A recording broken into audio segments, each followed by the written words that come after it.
some of this back with us to Los Angeles and try to improve the film if we can. Clarify things and to make it even better for the official release. But this was really magical, and I'm so glad that all you guys came here and were a part of this tonight, so thank you. I would like to ask, there are some people who worked on the film very hard here tonight. There's Daniel over there, he's filming.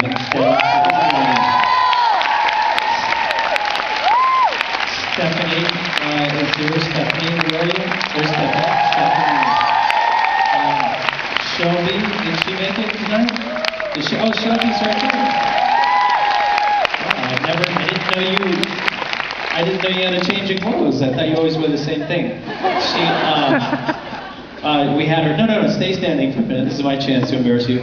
These three people worked incessantly. They put their lives and their hearts and their souls into this, and they had to put up with Bartholomew Cubbins torturing them day in, day out, and they really helped make this into a film, not just a mess of one scene after another. So give them a big round of applause.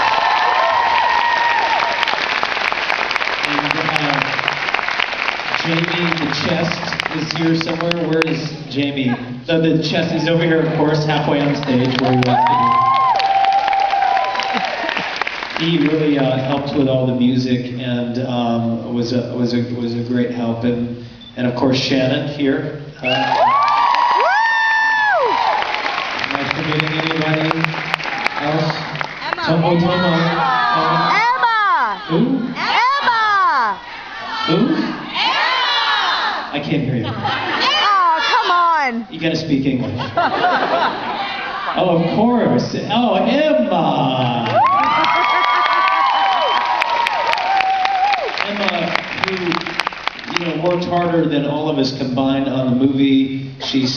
We've been working together for 7 years and has always been my bigger and better brain and done such a phenomenal job making this into the film that it is. She started as my assistant and now is the producer and a partner for me in many things, and she deserves a big cheer.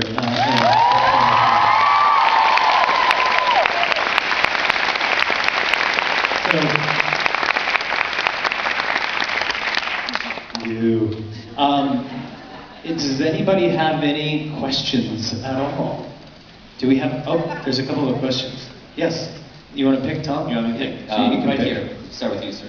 So, are you guys going to pursue crowdfunding? Are we going to pursue crowdfunding? What's an interesting thing to talk about, because crowdfunding actually, sure it existed in some form or another, but no one had ever kickstarted an album even a few years ago when we made this. So it's incredible how much technology has changed, and as some people talked about in the film, it's incredible what technology has done. It's creating a more transparent system. It's creating the ability for us to deal directly with you without having a negotiator in between, a middleman who often makes that experience dreadful, so that we can talk to each other and say, hey, this is what I'm doing, and you can say, yeah, that sounds terrible, or else, yeah, that sounds pretty fun. I want a little piece of that.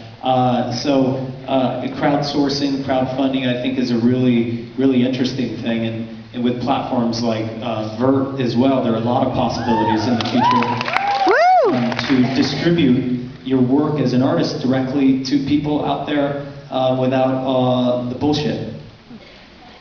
Yeah. So take a question back there in the corner. Yes, you standing up. Yes. Just scream it out as loud as you can.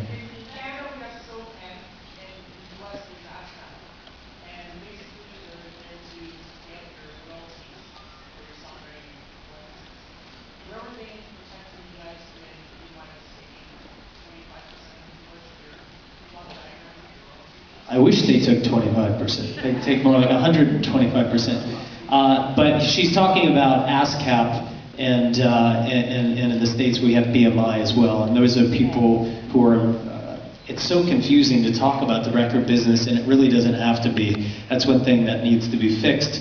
But this was really largely a fight about the sale of our records, the sale of recorded music. That's what the record business is about. Some of that other stuff is on the publishing side, and that's a different battle entirely. Artifact Part 2. Jared, I have a question. Do you think that EMI and the record business have kind of come to terms with you making this movie, or do you think this movie makes anyone nervous? Well, there are some people from EMI here. Oh, really? Hold on. This is Canada. We're nice here. But there are some people who are brave enough to come from a Canadian label, and I do want to make it clear that we aren't anti-record company. We're not anti-company. We are anti-greed. We're anti-corruption. That's the point of the film, that we all deserve to be treated fairly. And I mean, it's so funny because I'm sure there are people here that always thought that, you know, we're in a band, those guys are filthy rich, making so much money, and you know, that we're not doing this for money. We never did it for money. We did it for love. And the same reason that a lot of you are doing it for as well. But my point is that a lot of the people most of the people at the record company are really great people. They are people who help bands realize their goals and dreams around the world. It's those few people at the top that are keeping in place a system that screws the artist and a lot of times actually screws the employee rather than rewarding everybody for success. And that's a corporate problem. That's not just a record business problem. So, you know, I'm curious to talk to the people from EMI. Where are you guys? Are you here? Oh, they're right there hiding. They're right in the middle. Woo! Is it as bad as you thought? They're not shaking their head, no. Anyway, but these three people in particular have been really allies for us. And as you can see, we interviewed quite a few people in the movie. Some of them still worked at EMI when we interviewed them, and they either lost their jobs or were fired or just left on their own free will. But it's a challenging situation, and I think that a lot of people in the film were really eager to tell their story, and everybody knows what's going on. It's not a perfect system, and you know, understanding helps it get better. Shannon, I'd love to hear from you. You know, as you watch this and revisit this time in your life, what is watching the movie, you know, bring to mind for you? Just the fight, the struggle. I mean, trying to create and trying to, you know, share something that's coming from your soul, and that, you know, being interrupted by this monster. You know what I mean? It's kind of annoying, and it's hard to do. It's very challenging. It was brutal for, I mean, all of us. Everybody that was a part of the making of the record was impacted in a really deep way. I tried to take the burden myself because I handle a lot of the day in, day out business of the band. But it creeped in. As you can see, there's that one scene where Shannon and I get in a fight. And not really a fight. There's another scene that we could have had. Save that for the DVD. That was too good. There was some slamming doors and stuff around there. Some beard pulling. It's the old Louisiana beard pull. Rolling up my sleeves now, get ready. I almost cut the scene out a week before this Toronto of my brother and I getting into that little argument because I thought the film is so filled with conflict. Why add another scene? But I kept it in because I was listening to people, the editors that are working so hard on this, and everyone kind of thought that it was important to see how the band was affected. Anyone else have a question? Yeah, we've got time for a couple. Let's take a question from someone who's we got all the time you need. We got a midnight movie here. Yeah. Who's traveled far and wide? Who's traveled far? I have. Everybody's traveled far. This lady standing up. Tell us where you traveled from. From Turkey. Okay. Who's here from farther than Turkey? Who's got Turkey? It's pretty far away. Chicago. Australia. Okay, we'll Bulldog Beach. First Turkey. Question from Turkey. First of all, I'm thankful for this. This You're welcome. really helped me get through my bad time. And when I watched the movie, I was really shocked I'm still depressed about what happened throughout the whole movie, and I was wondering what gave you the strength to get through all the problems and keep on creating when you have a $30 million worth of distraction. Question from Turkey is how did you get through all these stressful times? I mean, for me, it was just sticking close to, you know, my family, Jared.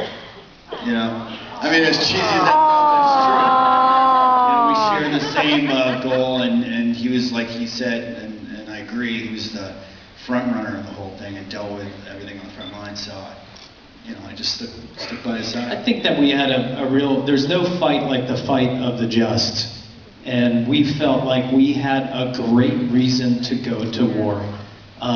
If there is ever a great reason, I don't know, but certainly if there is a great reason, this was a great reason. We were out for the truth, and we had lots of days of doubt, and you hear and feel some of it in the film. But we kept putting one foot in front of the other and marching forward no matter what, and that's what you got to do if you are in the business of making your dreams your reality. Where's Australia? Where's Australia? We'll get to Toronto. Do you feel like there's a sense of relief now that the film has been obviously shown, or do you feel like you've only won a battle and you're still fighting a war? There's so many more battles. There's so many more, you know. I think there's a lot of improvement in front of us as well. I think we didn't re-sign a perfect deal, but you can always keep fighting too. There's a quote, I can't remember if it made it in his cut. He who knows when to fight and to make peace is ultimately the victorious, right? And you've got to, and I like what Flood said, you know, you would have thought that Flood would say, you know, go independent, you know, sell your record on the beach in Venice, you know, and with a ukulele in one hand and, you know, whatever. Because he's really independent-minded, but his advice weighed heavy on me, is fight it from the inside. And sometimes you can change a lot without necessarily too much of an obvious confrontation. I think this film is, in a way, a continuation of the battle. I hope that artists, I hope people at the label watch the film, and rather than cursing my name, they go, maybe there's a point there, and maybe we can all be really profitable, have a great company, and leave everyone feeling like they're being treated fairly. Because I think you can do that. I think you can run companies and have customers and employees be really happy about their relationship. So, Let's take a question from Toronto. Who's got Okay. oh, The loud one. a drunk question from Toronto. Thank you.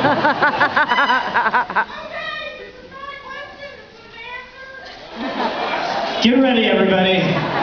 It's one of them. The world's problem is standing on our stage, and the love from these guys is unbelievable. They're fans. We know each other. I am from Toronto. I'm an old lady, but I have friends from all over the world that lost 30 seconds to Mars. Yeah. And we have these Love you too. Woo! All right.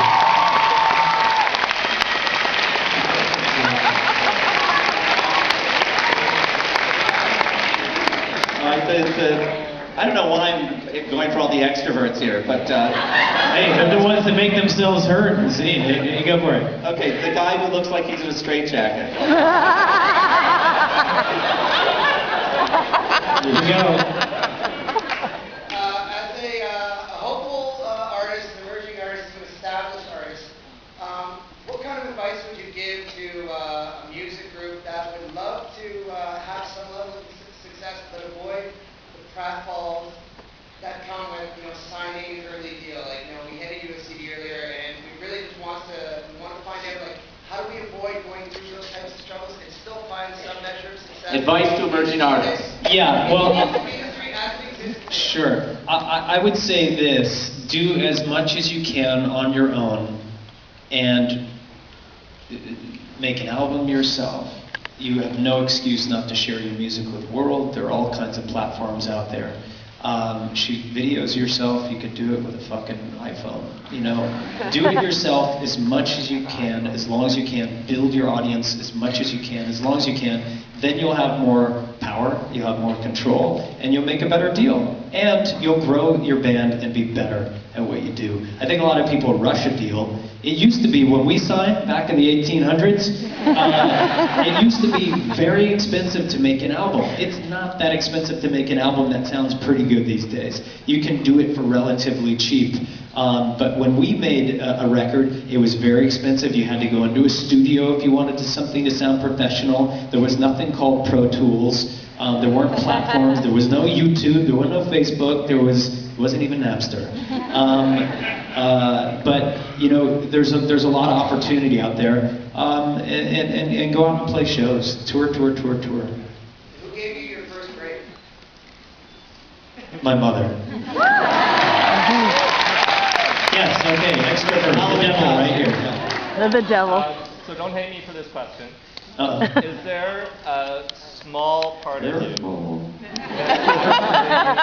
a small part of you that's actually grateful in some way that you were sued for that ridiculous movie? Oh yeah, it comes.